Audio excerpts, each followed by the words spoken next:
Well, if you really wanted to know the true shape of the Earth, all you'd have to do is read this book right here.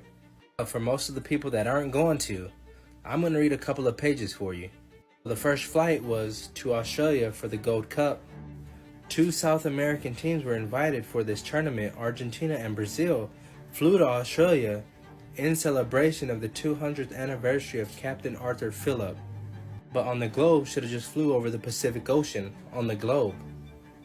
But I was told that the flight had gone from Rio to Los Angeles. Yes, to Los Angeles. But you want to know what that looks like on the globe? Yeah, look at that. Like, why didn't they fly over the South Pacific Ocean? On a flat Earth? Flying right over it. Like, seriously, guys.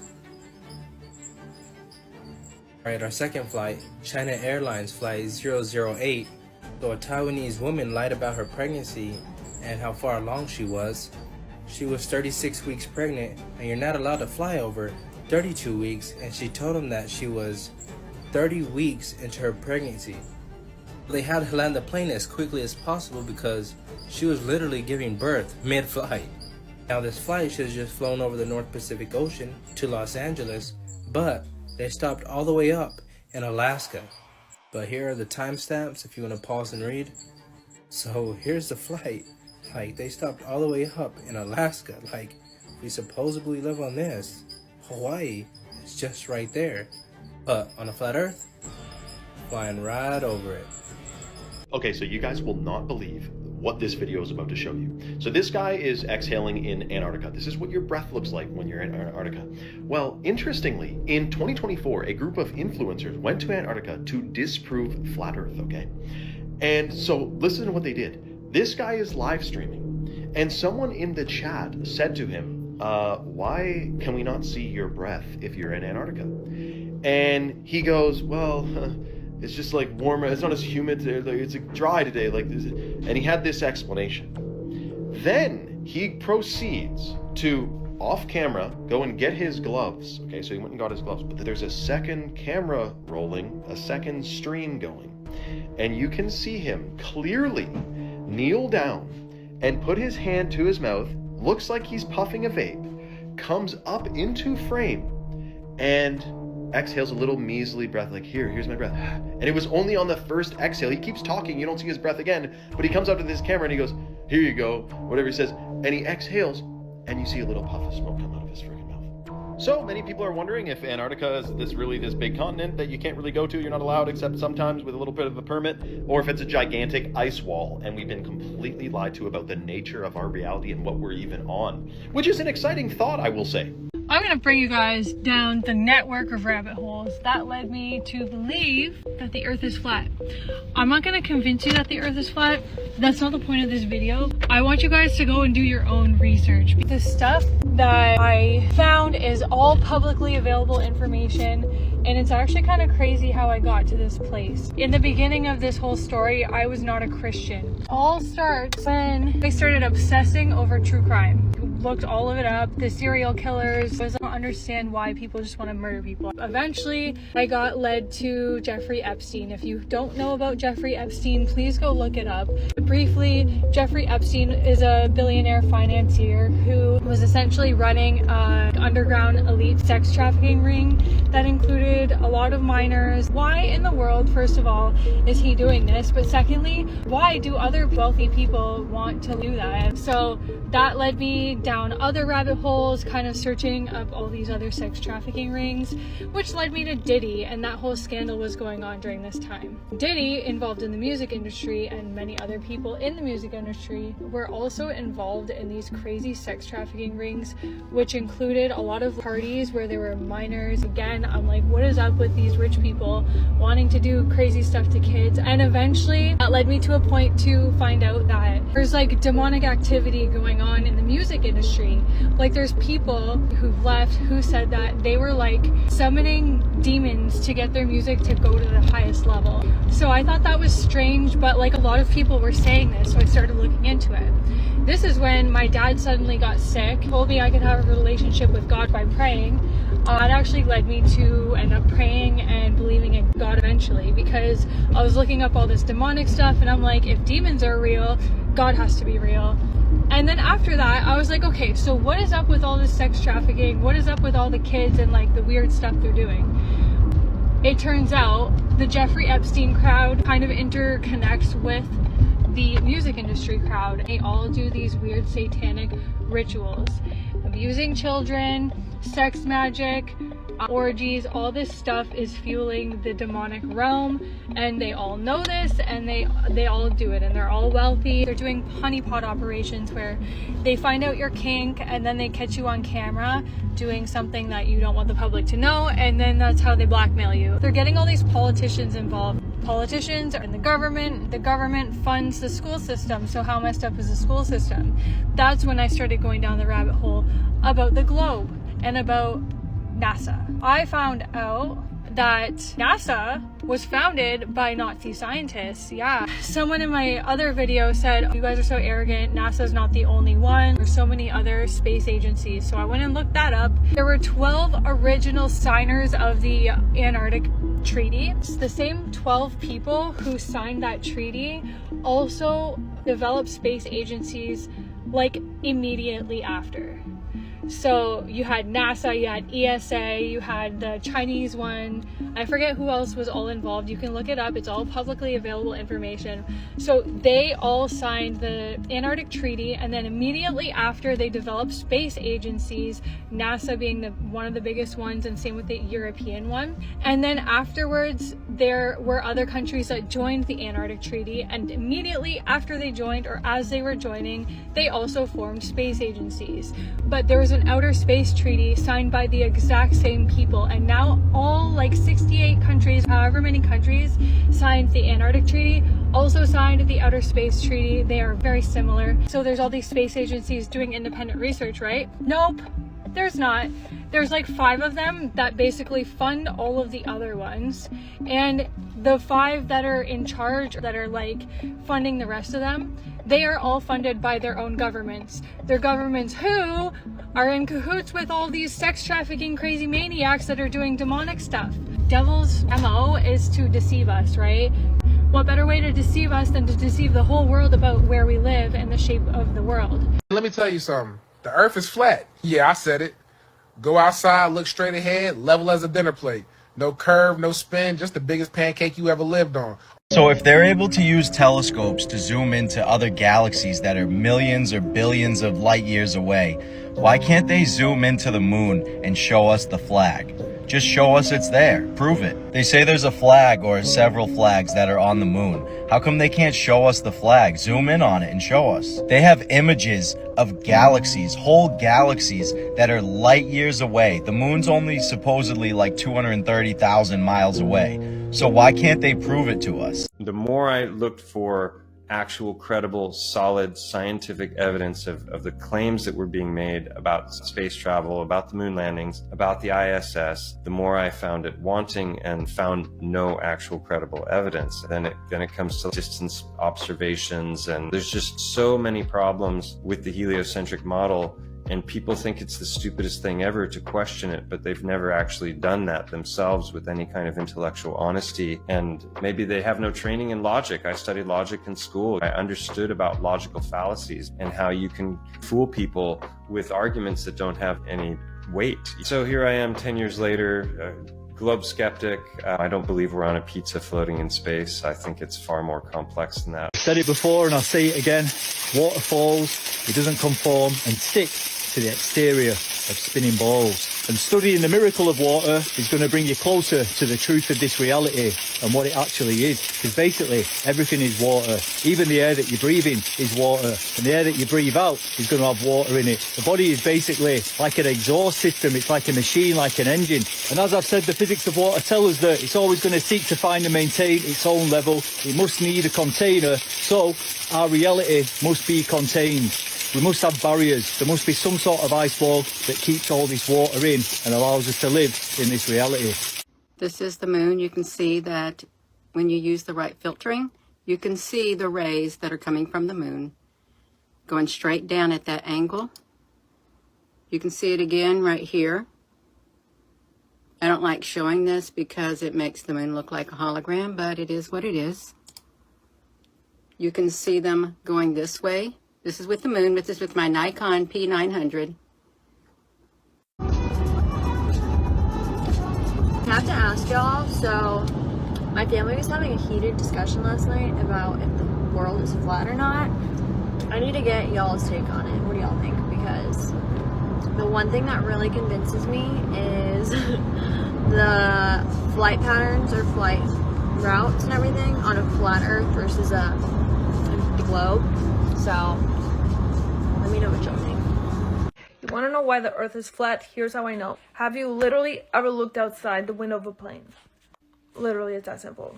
It's... I just need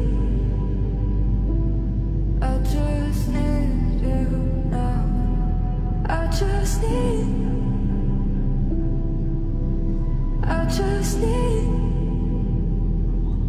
holding my breath every night, looking for your car, every traffic light, catching your face passing by. I could love this place if we could have more time. I just need you now. I just need 96. It's a big boy, so I got two big guests. Big names, big bodies. Huge. Yeah, I don't even know if I introduce you to. You got Rampage the Legend Jackson here. You got Bradley. Meet me at 260. Martin. How much you weigh right now? Why people care if people believe in the earth the way the Bible describes it? Why do people get so mad about that? Does the Bible describe it as flat? Yeah. It does? With the dome, the firmament, and everything. Oh, that's news to me. That's new. You never read the Bible? No. That's the problem. That is a problem. That's why I go to hell. So why do people get mad at people if they just describe the earth the way the oldest history book describes it? Yeah. So does this mean you think it's flat? Yep. You do? Yeah, I do. But what were you gonna say about? This is what changed me when I looked into emergency landings. Something simple as that. That's what changed me to go more to like, oh yeah. Then I went to the Bible and started reading with the Bible. You know, I used to be a Christian, so I was like, oh, I've read this stuff before, but we think of it different. I went there. Now I look at the Old Testament like a history book, and so I went and read it and like a history book. I was like, oh, okay, it broke everything down for me. But if you look into whenever you have time, just look into emergency landings. What do you mean by emergency landing? Like when say somebody's flying from Asia coming to LA, yeah, and like if it's an emergency or something, and then see like the way they land, and then you gonna think like, wow, that's not an emergency landing. They went all the way out the way, and then you got to break down why did they do that? Why they go all the way out the way, and they say it's an emergency landing. That's what changed my mind. Why would they go all the way? Exactly. That's the point. Exactly. But why would that prove that the earth is flat if you go out of the way? Because if it was an emergency, a real emergency, wouldn't you go somewhere closer? When you go somewhere closer? And not somewhere out of the way? When we see the emergency landing on the globe, it don't make sense. Oh, because it's like this. Yeah, so it's farther away. Yeah. So common sense would tell me that we're being lied to about the geography of our things. Why lie to us about the earth being round, though? That's the big question. Flight pass on a flat earth. I recently got a comment on a TikTok video where this guy was telling me how he flew from DC to Rome and how his flight went way north. It almost crossed over Iceland. It didn't quite cross it, but then he eventually crossed over the UK, France, and Germany is what he said. So he was wondering what's up with that. So if you look at the flight path on the map, this is what it shows. It shows a big curved line going from point A to point B. So what's interesting about that is that the fastest route possible should be a straight line, right? Because if you're adding curves to your journey, you're adding more distance to it, right? So it should be a straight line from point A to point B. So if you pull up the flat earth map, this is the route that you get from point A to point B. It's a straight line. So see, it matches what he said. So it doesn't quite go over Iceland. It's a little bit south of it, and it crosses these countries that he's talking about. So what's interesting is that if you look up this, it's a free PDF, but I think you can also buy it as a book. It's called 16 Emergency Landings Proving Flat Earth. and it's by Eddie Alencar. So I make sure you check that out if you haven't seen it already. Pull up the flat earth map, and as you read through this, check out these routes and where they land and see how it makes sense with the flat earth map. But if you're asking, why is this important, why does this matter, I will say this for believers: I don't believe it's a salvation issue. Okay, we know that salvation is through the Son of God alone. He came, he lived in the flesh, right? He was the perfect sacrifice before God. He died for the sins of the world. He rose again on the third day. If we have faith in him and him alone, then he is our salvation. But I will say this, for people that are non-believers, the way that the flat earth could be important for them is, if the flat earth is real, if we are on this immovable earth with this firmament above it, then that would show that we are the center of God's creation, right? That we are intelligently designed, that there's no Big Bang, there's no evolution, there's no aliens, none of that stuff. And so this leads people to faith in Christ, because the Bible teaches a fixed earth, immovable, with the firmament above it. Okay, the book of Job says the sky is strong as a molten looking glass. Okay, so the flat earth shows that the Bible is true, and that further leads to validity and truth, that, okay, then that must mean that all the Bible is true as well, with the Son of God coming, living, dying for the whole sins of the world, and raising again. So for me as a believer, this was important to me because, this grew my faith in Christ. I was like, man, the Bible's real. It says what it says. It means what it means. And that was awesome. You can know for a fact that God is real and that the story of the Bible is completely real. And, as a believer, there was a time where I thought maybe God's millions and millions of miles away. Maybe he's in some other galaxy or something like that. But learning this, it was really cool, because I was like, man, he sits above the circle of the earth, like Isaiah 40 verse 22 says. He stretches the heavens out like a tent, the firmament being the tent, and we're like grasshoppers unto him, because we're so small with him being up there on top of the earth looking down, as it looks like a circle to him if you look up the flat earth map. So that was really cool to learn about. And it's comforting to know that God the Father and his Son are right above us, and they're not far away. So that's why it's important, I believe, for believers and non-believers alike. I made a video about that. If y'all haven't seen that, you can check it out. But anyways, I just wanted to share that with y'all. I know a lot of people right now are seeking truth on TikTok. A lot of people are waking up to a lot of things going on in the world and deceptions. And so, we're just trying to find out the truth and walk in the truth. And that's what I want to share with you guys, is just, the truth of what I've experienced and what I've learned, and share it with you guys. And I pray that y'all would also be waking up to the truth, and if you haven't repented of your sins, turn from your sinful lifestyle and believe in God's Son, have his Holy Spirit come in you and live in you and change your life, change your mind with how you think, have that internal purity. Let's love each other. Let's not be full of hatred or anger, jealousy, pride, boasting, anything like that. We're called to, live in unity with each other as brothers and sisters, and live in peace. And so, man, that's what we want to do. And so, hope you guys are having an awesome day. If y'all want to subscribe to the page for more videos, feel free to do that. And just want to encourage you guys today, keep your heads up and turn to God, right? So I hope you guys have an awesome rest of the day, and take care. Bye.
flat Earth map dates back over 1,000 years. This map is credited to being created by a Persian astronomer. His name was Al-Biruni, and he lived between 973 AD to 1048 AD. It's the official map of the United Nations and also the United States Geological Survey. It used to be present in many places before the creation of NASA and the Antarctic Treaty in 1959. Here you see it with Admiral Byrd. This map has been restored by Dmitry from Russia with suggestions of mine, Eddie Alenkar. Known by my YouTube channel Flat Earth Banjo, I asked Dmitry to include the Bermuda Triangle and Point Nemo, a place deep in the Pacific where NASA buries rockets. Then Robert Tozzi, a professional mapmaker, came along and enhanced the map even more. There are many people now selling this map online, but if you could order it from my online store, I would greatly appreciate it. Visit my online store now and order one of the items. I humbly thank you.